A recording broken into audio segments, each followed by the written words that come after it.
Untuk mengetahui apa saja agenda DPR hari ini, kita akan bergabung dengan jurnalis Kompas TV Zefanya Situmorang dan juru kamera Roy Ilman di gedung DPR.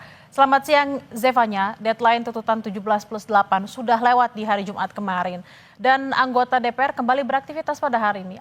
Menggelar rapat kerja. Apa saja yang jadi agenda DPR hari ini dan bagaimana sikap anggota DPR atas tuntutan rakyat yang masih belum terpenuhi?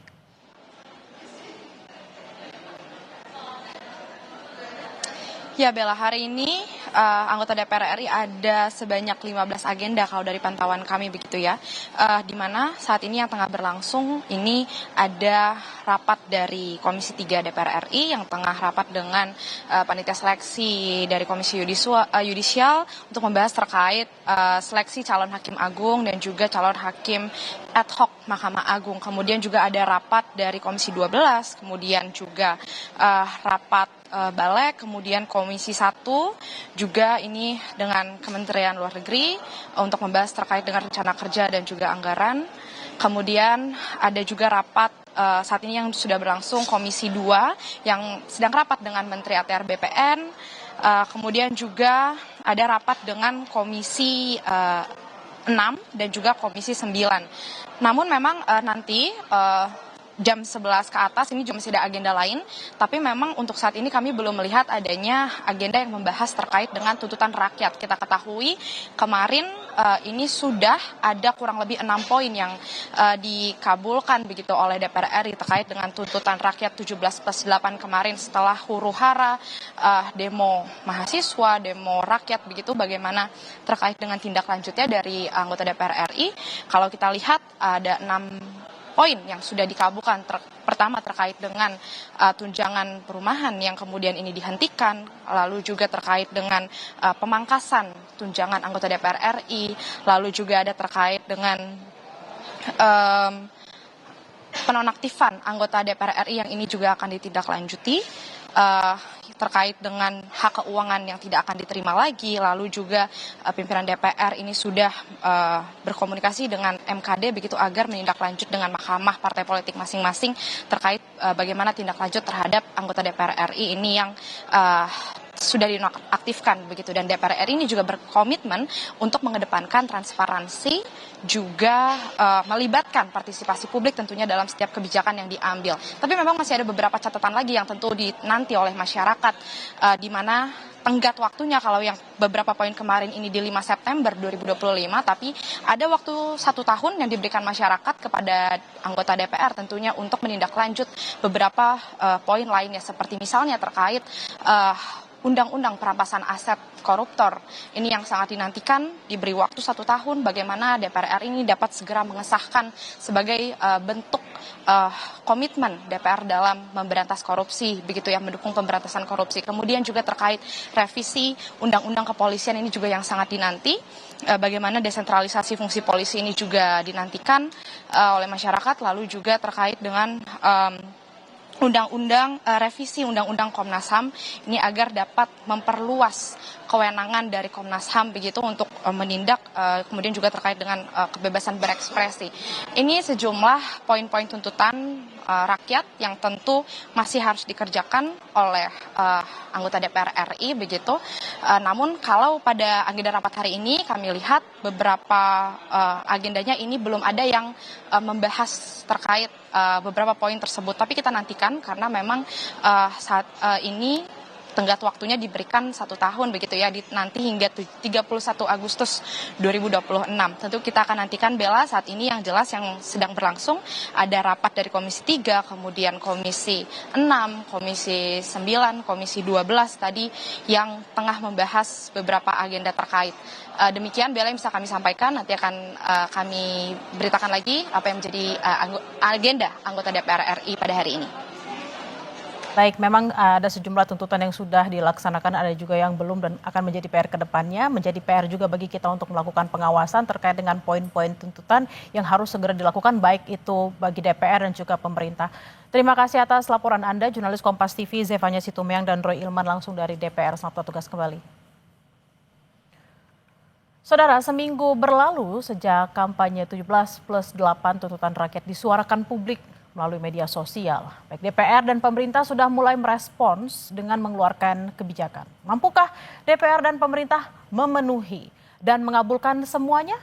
Berikut cuplikan dialog Tio Ardianto dengan Ketua BMKM UGM dan Ahmad Doli Kurnia, anggota DPR dari fraksi Golkar. Dari mahasiswa sendiri ataupun teman-teman mahasiswa, elemen masyarakat yang mengeluarkan tuntutan terkait 17+8 ini.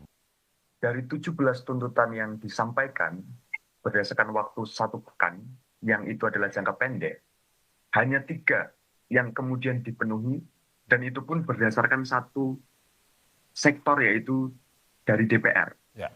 Untuk yang Polri, TNI, Kementerian, dan Presiden, belum sama sekali ada yang dipenuhi. Ya. Maka kalau kita bicara ini sebagai tugas dari rakyat kepada pemerintah sekaligus DPR, maka 3 dari 17 itu nilainya nggak sampai 20 dari 100. Dan yang harus diingat adalah bahwa yang dituntut itu tidak hanya DPR, tapi juga Presiden, Kementerian terkait ekonomi, TNI, dan Polri.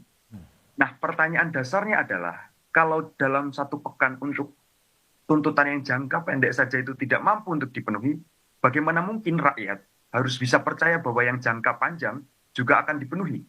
Okay. Nah, logika yang sering diberlakukan oleh pemerintah di dalam menanggapi isu-isu dan permintaan dari rakyat adalah logika kekuasaan, bukan logika kepemimpinan.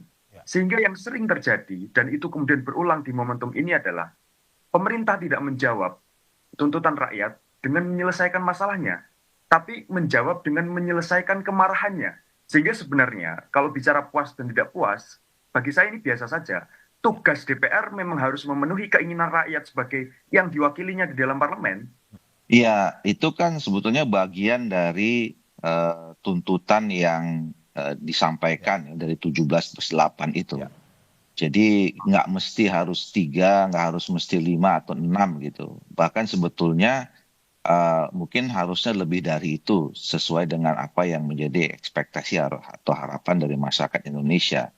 Dan saya kira saya setuju apa yang disampaikan oleh Adinda Tio ini, bahwa memang ini bukan soal puas nggak puas ya. Dan memang harus nggak puas. Adik-adik mahasiswa harus kemudian bisa mengawal semua tuntutan itu dan semua persoalan yang memang selama ini mungkin dianggap belum selesai gitu. Dan memang itu tugas kami. Jadi kami tidak punya pretensi waktu itu untuk hanya sekedar membuat semua tuntutan itu kami jawab dan kemudian yang menuntut jadi puas gitu.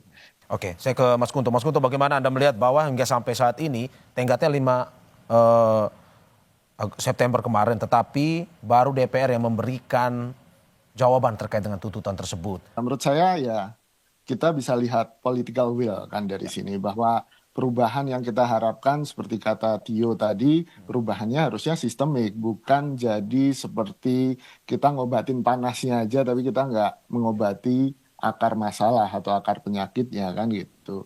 Salah satu yang penting memang political will, dan dari sini kan kita lihat kan dari sepekan kemarin DPR lah yang punya political will yang bagus gitu. Tapi juga yang jadi masalah adalah sebenarnya kan DPR itu bertumpu pada pondasi partai politik.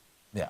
Dan reformasi partai politik ini sebenarnya yang kita perlu dorong lebih keras lagi, lebih kencang lagi. Karena kan pada akhirnya kalau yang hanya DPR yang berubah atau punya political will tapi induknya atau dasarnya nggak punya political will yang kuat, ini akan jadi bermasalah nantinya gitu. Iya, pertama saya kira kan kita juga bisa melihat ya, kalau dari konteksnya bicara tentang political will, pemerintah khususnya Pak Presiden Prabowo kan juga sudah menunjukkan itu ya. Artinya dengan Pak Presiden memberikan respons ya terhadap tuntutan 17+8 itu adalah bentuk dari political will. Dan kalau kita kemudian telusuri juga apa yang dilakukan ya setelah itu, baik itu di level pemerintah dan di DPR ya, saya juga mendapat informasi misalnya dari kawan-kawan yang di kabinet terutama ketua umum kami ya, tadi juga sudah sekilas diberitakan bagaimana Menko Perekonomian, Menko Hukum itu menjelaskan apa yang kemudian instruksi presiden terhadap jajaran di kabinetnya, ya, itu sebetulnya sudah bentuk sesuatu komitmen atau political will yang dikerjakan. Sebagai pemimpin tertinggi dari Republik, Presiden Prabowo harus punya kemerdekaan untuk melakukan kehendak dalam konteks memenuhi kebutuhan publik. Nah, hari ini kehendak itu diuji, kemerdekaan itu diuji. Dan kita melihat bahwa sebenarnya Presiden Prabowo itu tidak punya kehendak untuk melakukan apa yang dibutuhkan publik secara merdeka. Karena kalau dia punya kemerdekaan itu, harusnya tidak lama dia dalam membuat keputusan. Nah, ini kita juga mengindikasikan bahwa ada kasakusuk politik, ada perselingkuhan politik di belakang dari seluruh yang bisa publik lihat, yang menahan diri Prabowo untuk bisa membuat keputusan-keputusan yang pro terhadap rakyat.